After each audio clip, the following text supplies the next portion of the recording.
Welcome to Conspiracist. Today we're embarking on a really in-depth analysis of a hypothesis that, well, it just keeps capturing the public imagination. It's the idea that governments have intentionally concealed evidence of prehistoric alien interactions right here on Earth. That's right. It's a theory many of you will probably know as ancient astronaut theory, or AAT for short. And the core claim, really, is that extraterrestrial beings didn't just visit our planet way back in antiquity, but that they profoundly influenced, human development, our technology, our culture, maybe even our biology. It's a massive claim with huge implications. Absolutely. So our mission in this deep dive is to really unpack that. We want to examine the origins of this hypothesis, look at why it's so enduring, its significance. And its impact, right? How it affects public perception, how it's evolved. Exactly. And maybe touch on its practical relevance today. So let's get into it. It really is striking, isn't it? How something that started out as, let's say, speculative literature has just woven itself so deeply into popular culture. It raises some pretty important questions about how we all consume and interpret historical stuff, scientific information. That's a crucial point to start with. So let's go right back to the foundations. Ancient astronaut theory, AAT. At its heart, it's saying extraterrestrials directly interacted with ancient civilizations. And not just like a quick flyby. The idea is these interactions significantly shaped really key parts of human existence. Yeah, everything from our basic development, architecture. Big architecture, yeah. Genetics even. Yeah. Technology, religions, myths, the whole lot. The implication being that our ancestors, well, they couldn't have managed some of humanity's biggest achievements on their own. Right. It suggests an outside force was necessary. Indeed. And the groundwork for this becoming widely accepted, or at least widely known, was really laid back in the 1960s and 70s. There was this big publishing boom, and a key figure, maybe the most famous, was Erich von Däniken. Ah, Chariots of the Gods. Exactly. Published in 68. That book is, well, it's basically considered the foundational text for this whole field. Von Däniken presented what he called evidence. Stuff from ancient texts, art, archaeological sites. And interpreted it all through this extraterrestrial lens, right? Precisely. Like, he'd look at an ancient gold artifact from Colombia, maybe shaped like a bird or insect, and say, no, that's not a bird. That's a model of an alien aircraft. Or the classic example, Ezekiel's vision in the Bible. Right, the whirlwind and the wheels within wheels. Yeah. Von Däniken argues that's not religious symbolism. It's a literal description of a landing spacecraft. And this approach, it really pushed these ideas out there, into the public consciousness. It offered this alternative narrative. An alternative to the, let's say, the standard historical explanation. Yeah, the often more complex, less sensational ones. Okay, so that's the foundation. But then this idea of concealment starts to really take shape.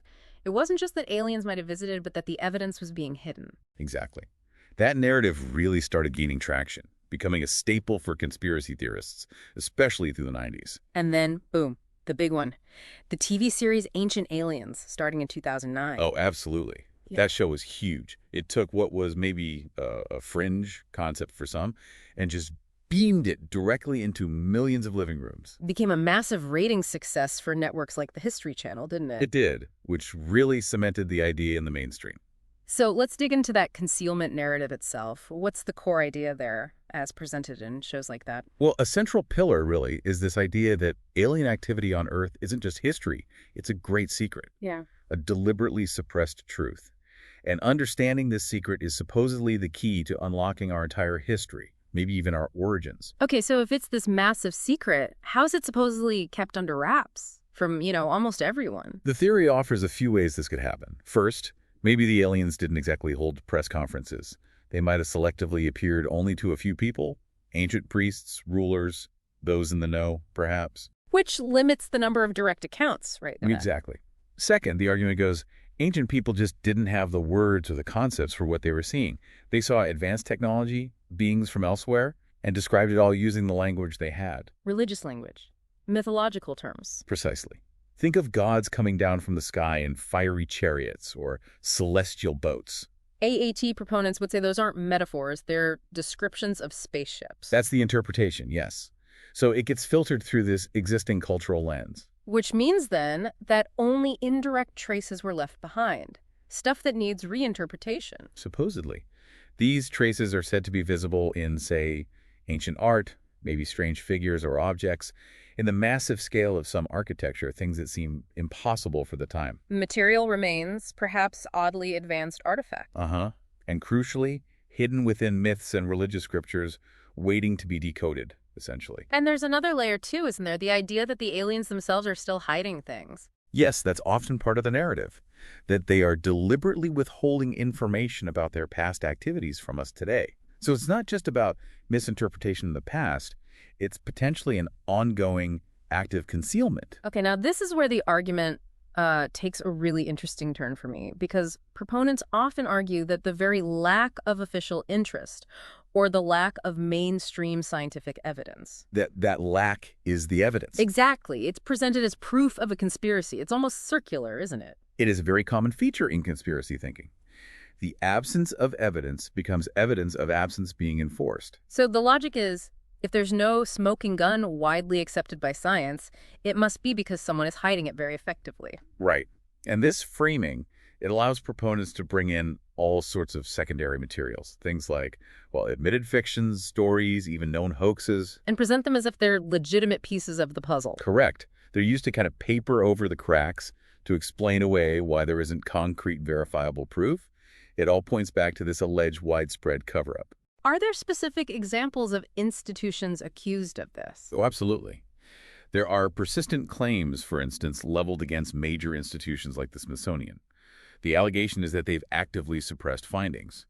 A common one is the idea of finding giant humanoids alongside Native American remains, perhaps in places like the Kanawha Valley. Giant skeletons, like Nephilim type things. Sort of, yeah.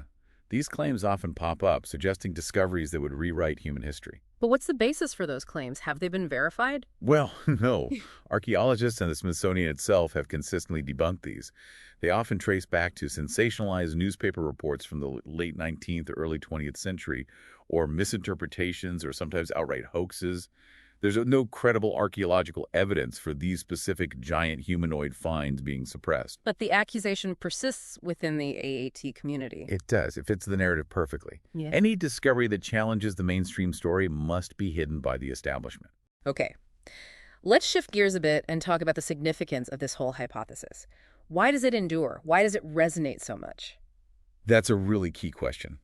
One major factor, I think, is its power to address things people see as unexplained. And it offers very simple answers to what are, let's be honest, incredibly complex historical or archaeological questions. You mean like the pyramids? How were they built? Exactly. The Egyptian pyramids are a prime example. Yeah. Or the Nazca lines in Peru, those huge geoglyphs.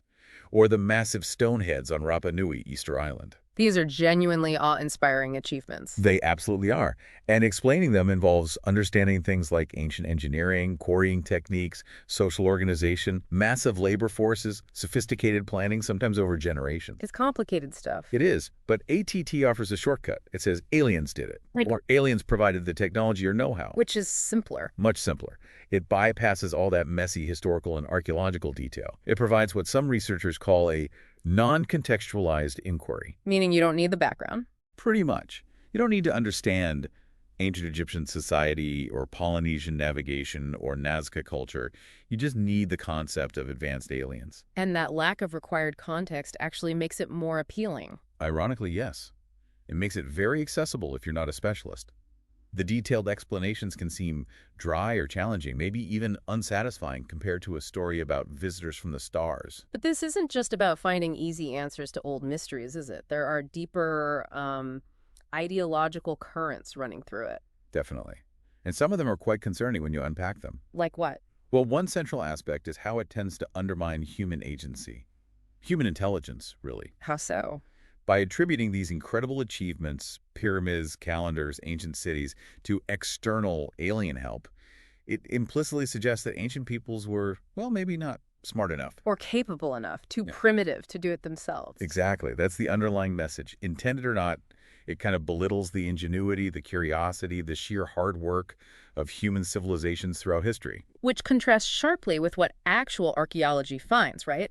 Evidence of incredible innovation and problem solving. Absolutely. Archaeology consistently shows how intelligent, adaptive, and innovative ancient peoples were. They weren't less intelligent than us. They just had different knowledge bases, different technologies, different contexts. The idea that they needed aliens often ignores the sophisticated understanding of their world that our ancestors clearly possessed. And this undermining of ancient people's abilities, does it apply equally across the board? That's where it gets even more problematic. Critics point out a pattern. AAT explanations seem to be disproportionately applied to the achievements of non-European cultures.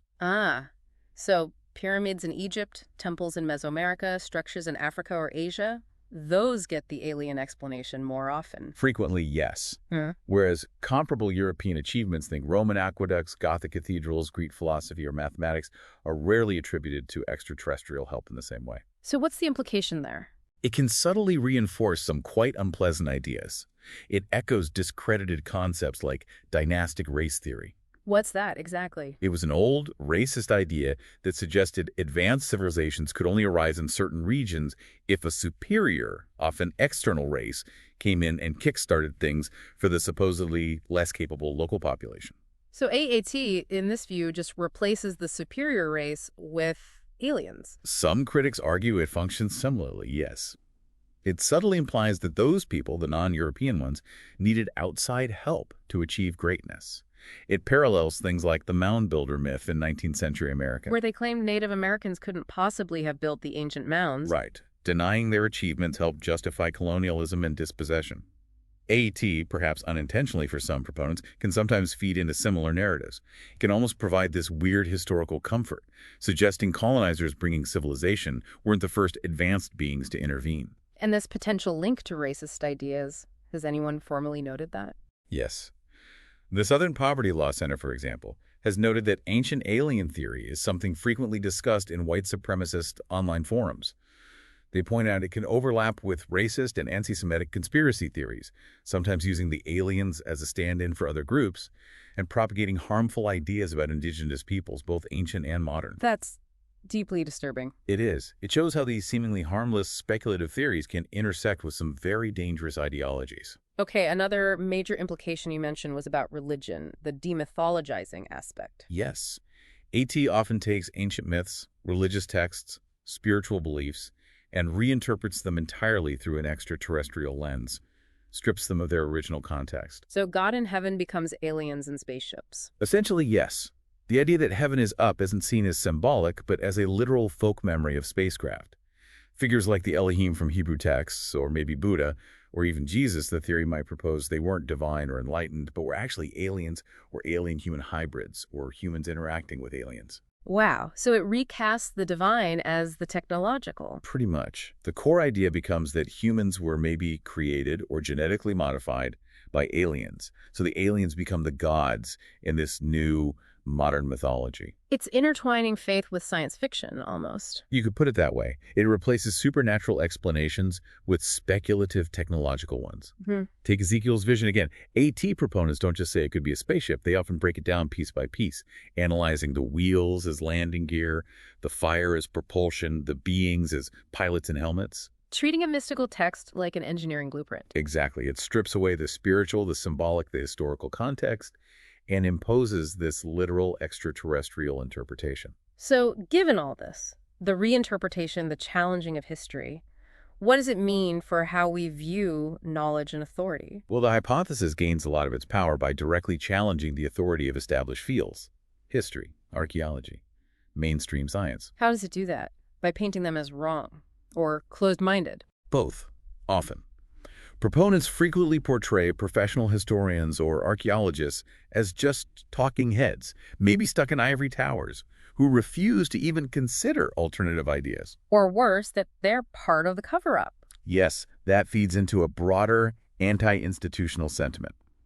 The implication is that the professionals, archaeologists, historians, maybe even government agencies, are actively discrediting or suppressing the truth about ancient aliens. Either because they're in on the conspiracy or they just don't get it. Right. It creates this environment where the message is effectively nobody is really an expert. Or if someone claims to be an expert, they must have an agenda, they must be biased, they have a reason to hide the truth. Which fundamentally undermines trust, doesn't it? It really does.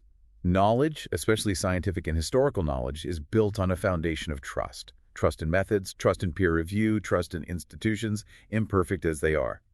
When you cast doubt on all expertise, like AET and other conspiracy theories often do, you erode that public trust. And facts get mixed up with, well, fantasy. Yeah. As some critics have put it, factual data gets tangled up with childish notions of magic and fantasy. It becomes harder and harder for people to tell the difference between a well-supported claim and a compelling story. Okay, let's talk about the impact more broadly. On public perception, on culture, does exposure to this stuff actually change what people believe? Research suggests it does.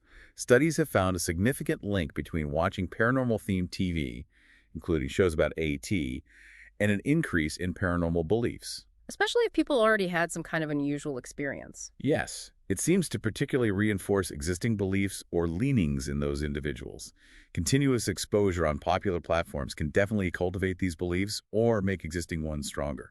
Is there something about how people who believe this stuff process evidence? There seems to be. Some psychological research suggests that people who readily accept pseudoscientific beliefs, like AAT, might exhibit what's called lower evidential criteria. Meaning they don't need as much proof. Essentially, yes. They might show a jump-to-conclusions bias. They require less evidence or accept weaker evidence before forming a firm conclusion.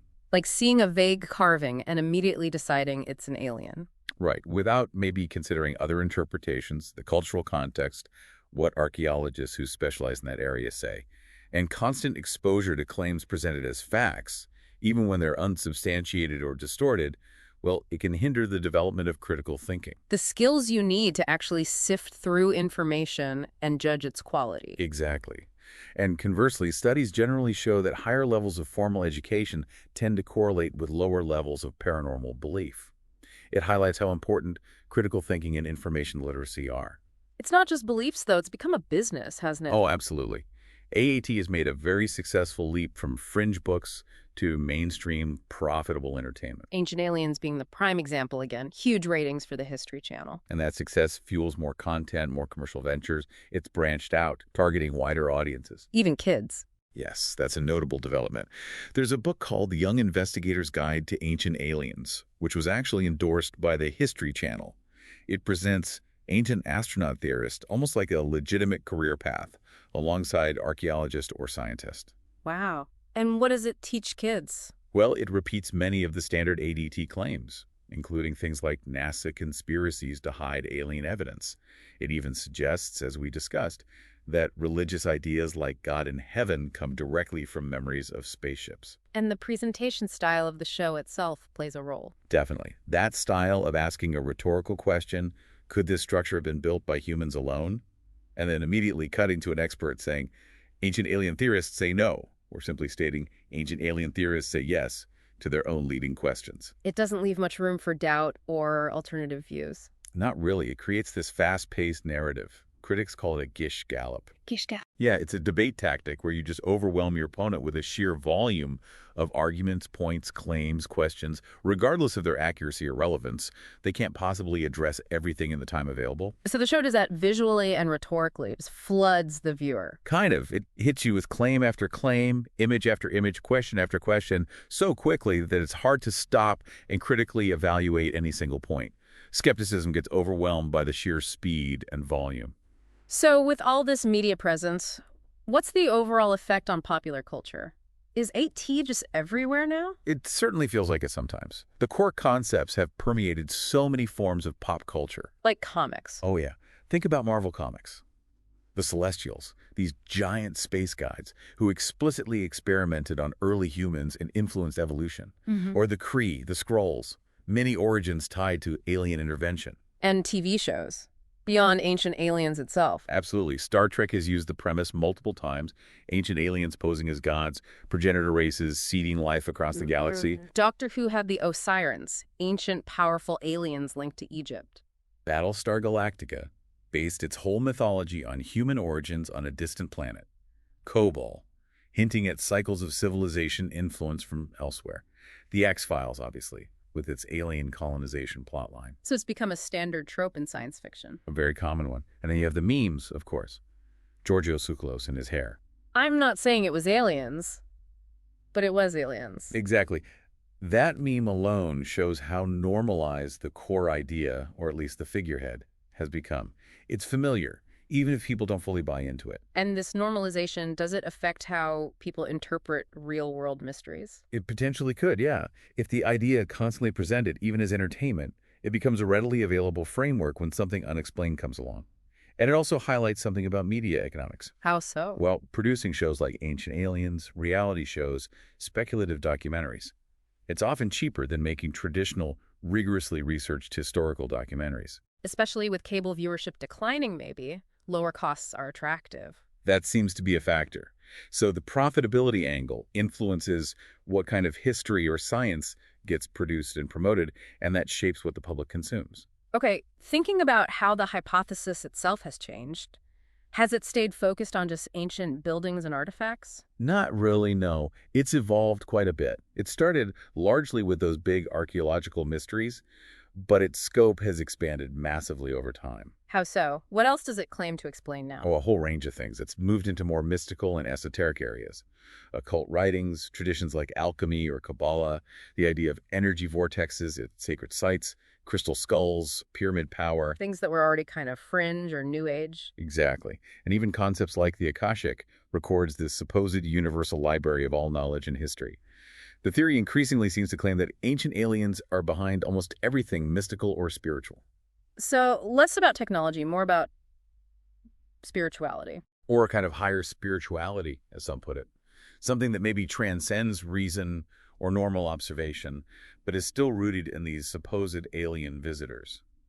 You see shows and books dedicating more and more time to these fringe knowledge areas, sometimes even more than the original focus on ancient ruins. It sounds like it's constantly adapting, pulling in new territory. It's very adaptable, yes, always finding new mysteries to reinterpret through its lens. And this expansion, has it also led to more blurring of lines between fact and fiction? Definitely. That blurring seems to have intensified.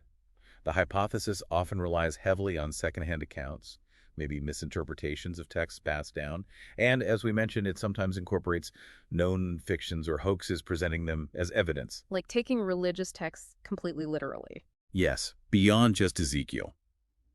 Maybe interpreting prophecies in the book of Revelation not as symbolism, but as literal descriptions of future alien events or technologies. Or looking at a piece of ancient art, say, a figure in ceremonial garb, and declaring it's clearly an alien in a spacesuit, ignoring all the cultural context provided by art historians or archaeologists. And has it merged more with general UFO theories? Very much so. The lines between ancient aliens and modern ufology have become incredibly blurred.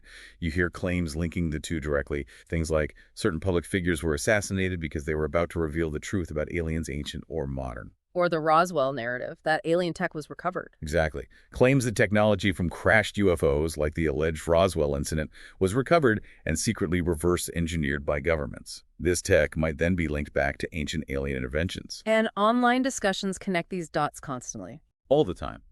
Online forums, social media groups discussing AAT often link directly to broader conspiracy theories about ongoing UFO cover-ups, government secrecy, and any attempt to remove misleading content from platforms is immediately framed as censorship by the powers that be, trying to hide the truth.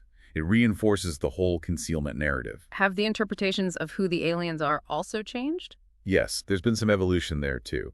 Beyond the standard idea of visitors from other star systems, some proponents have floated more out there ideas. Like what? Like the idea that the aliens encountered in the past, or maybe even the beings piloting some modern UFOs, aren't from outer space, but are actually time-traveling humans from our own future. Humans from the future visiting ancient civilizations. That's the concept. The distances covered aren't light years, but centuries or millennia. Why propose that? Does it solve some problems with the original theory? It can be used to address things like the Fermi paradox, where are all the aliens? Or the immense logistical challenges of interstellar travel. Maybe travel through time is somehow easier in this speculative framework. It just adds another layer of untestable speculation, really. Yeah. But it shows how the core idea keeps adapting, reinterpreting itself to stay relevant or to counter scientific objections. Okay, let's bring this all together. What's the practical relevance of all this today? Does it actually matter? I think it matters quite a bit. The sheer pervasiveness of this hypothesis poses a real challenge. especially to scientific literacy and education, How so? because it presents speculation, often unfounded speculation, right alongside, or even instead of, rigorous scientific findings. It makes it harder for people, especially younger people, to distinguish between evidence-based knowledge and just, well, interesting ideas. And this puts scientists and historians in a tough spot. A very tough spot. Archaeologists, historians, anthropologists, they spend their careers carefully uncovering and interpreting the past. And they face this constant battle against misconceptions spread by incredibly popular media. Trying to debunk claims one by one is like playing whack-a-mole. The volume of speculative content, particularly online, is just overwhelming. So what can they do? Well, there's a growing feeling in academia that it's not enough just to debunk. They also need to study pseudoarchaeology, like AAT, as a cultural phenomenon itself. And crucially, they need to be better at communicating how science and history work. Show the process, not just the conclusions. Exactly. Be transparent about the methods: excavation, dating, analysis, peer review. Show people how we know what we know about the past, to demonstrate the rigor involved in contrast to the speculation. This also ties back to that issue of trust we talked about. Fundamentally, when you constantly frame established institutions, science, academia, government, as conspirators hiding the truth, you erode public trust across the board. And that has consequences way beyond just archaeology, right? Absolutely.